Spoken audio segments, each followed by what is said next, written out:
We have sourced a local Arizona American Wagyu brisket. This one comes in at about 16 pounds. We're gonna go ahead and open it up and just do a basic trim on it. All right, we're out of the package. Where do you start? Honestly, you're just looking for the nice, thick, fatty pieces where your smoke and heat are gonna have a hard time penetrating. And so that's where I would start. Let's just start right here and we start working our way around. So we're gonna be trimming off the excess fat for the purpose of heat penetration. You know, fat is like a natural insulation. And so you don't want to take too much of it off of it because you kind of want this fat to melt and also baste your protein during this long process. And so we're just going to kind of rotate our brisket around. For those of you who don't know, there are three main parts to the brisket. This part right here that's on the top right here, this is known as the flat. Up here on the top is what's going to be known as your point. And then there's a fat layer in between the both of them that's known as the decal. Again, you can kind of feel as you move around where the thick parts of the fat are.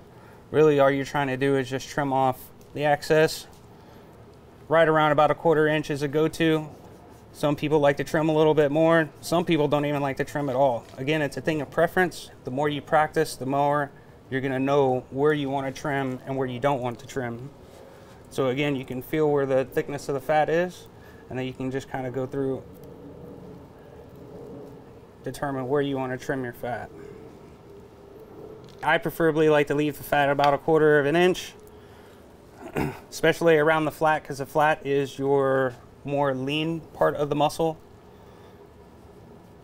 when your point has quite a bit more marbling and you don't really have to worry about basting that part of the protein as much. My tool of choice is the boning knife out of the 4-piece Pit Boss knife kit. Another good thing to remember is that when your brisket is cold as possible, it also makes it a whole lot easier to trim this fat off. You start getting into a room temperature brisket, it becomes a lot more difficult to trim this fat. Trimming any kind of thin pieces of meat that are going to be off the side is also going to yield a more of an even cook. And so it's okay to trim and block your brisket up.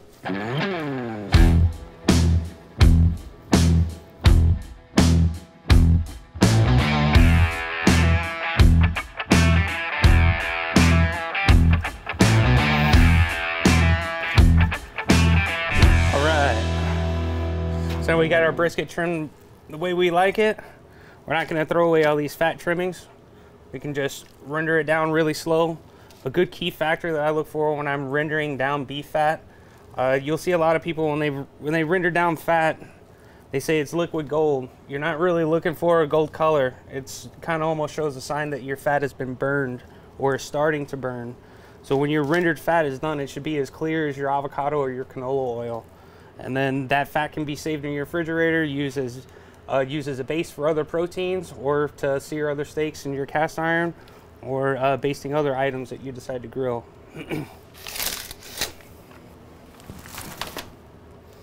Seasoning, binder. Everyone has their way they want to do it.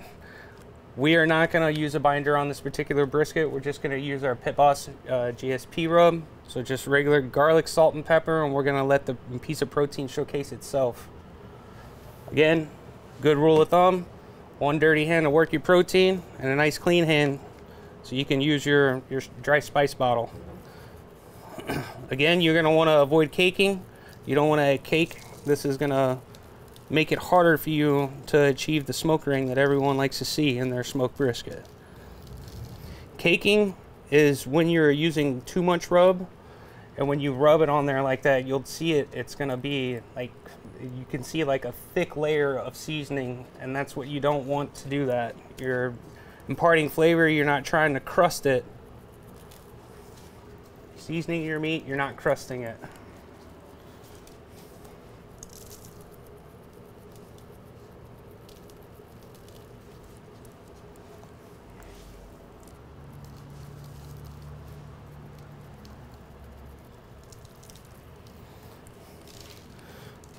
All right. Looks like we pretty much got it on all ends. Not overdone. You're not noticing any caking. Typically when you notice a cake, you'll see to where you cannot see your protein. All you see is seasoning. Ready to rock and roll. We're gonna be firing this protein off at the same temperature as we did our pork butt at 195 degrees. And let it go for the long haul, all the way up to 165 degrees, right before we decide to wrap. Again, pro placement, we're gonna go on the thickest part of the protein, but we're gonna try to avoid being in that thick fat layer. So what we're gonna do is we're gonna try and come in this top right here, in the thickest part of this muscle. We're gonna go from there.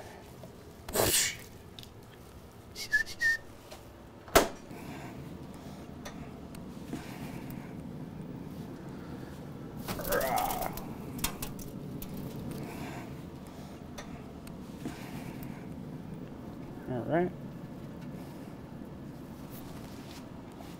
Now that we're on our vertical smoker, a period of time all the way up to possibly 12 hours, could be longer, could be less. We're gonna bring these proteins up to about 165 degrees before we decide to wrap these proteins. All right, folks, here we are. We're about 14 hours into our smoke process of our brisket. We're right at about 155 degrees. We're gonna be pulling our proteins and wrapping. With our brisket, I decided to use butcher paper.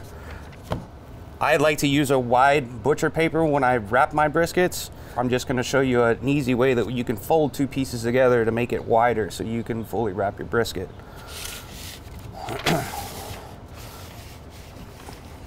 So I'll probably just tear two pieces, be about the same size. Doesn't have to be exact. Now that I have my two pieces,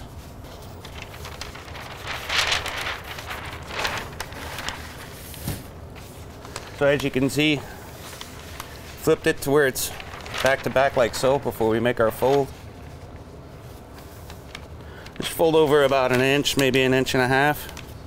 Doesn't have to be perfect.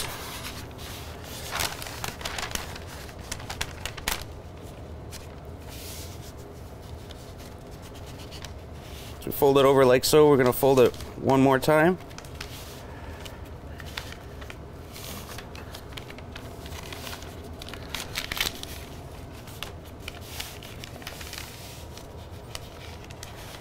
Right.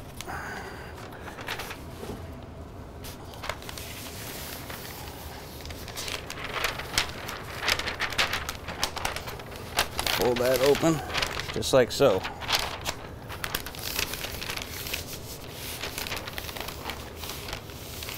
Oh yeah, there we go here, folks.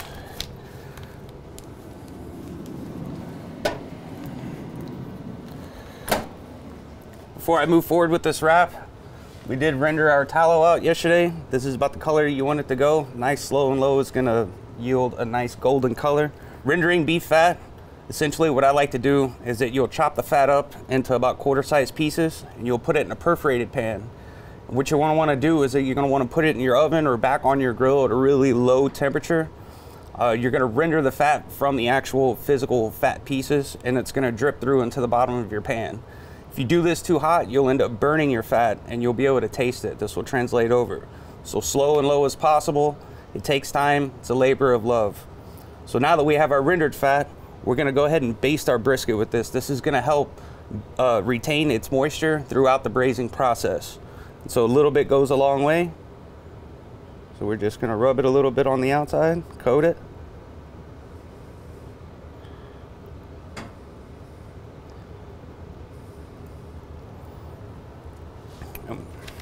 So what I'm gonna do is try to wrap it as tight as possible.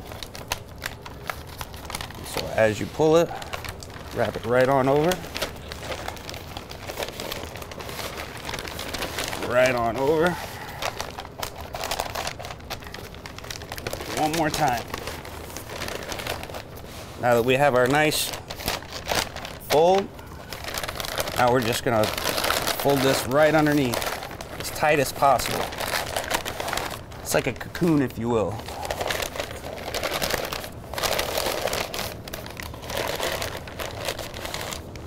Wrapping your brisket as tight as possible is going to ensure a nice braise and it's going to keep some of your natural liquids from actually coming from out of the paper. And so paying attention after you did your wrap, you're not going to notice any dripping coming from underneath. Now at this point, we're gonna place it right back on the grill, try to put our probe right back where we had put it before, and we're gonna raise our temperature at about 250 degrees.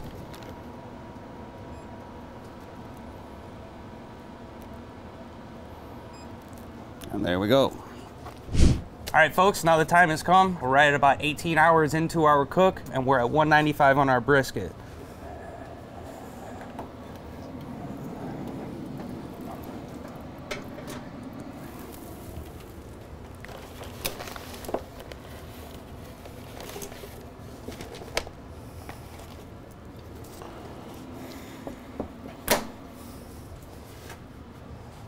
All right, we spent all of this time and it comes to this moment.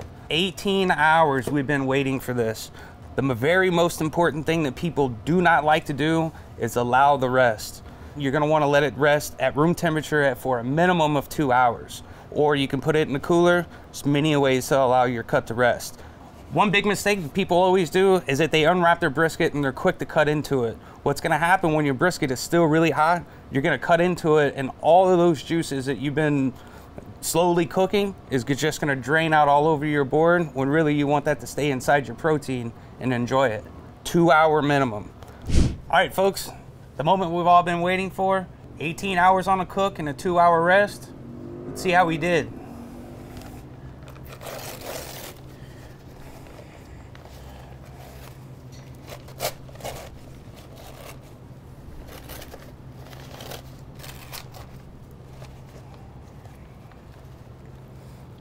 Oh yeah.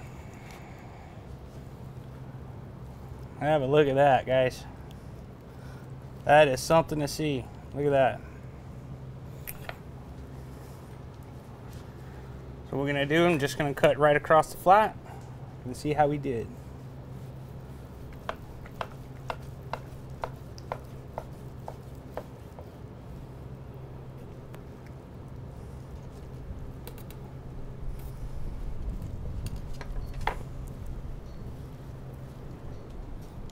Look at that, folks. As you can see, we retained our moisture. We achieved our smoke ring that everybody likes to talk about. Now we can carve up and get ready for our dinner. There we go. Do nice 1/2 inch slices.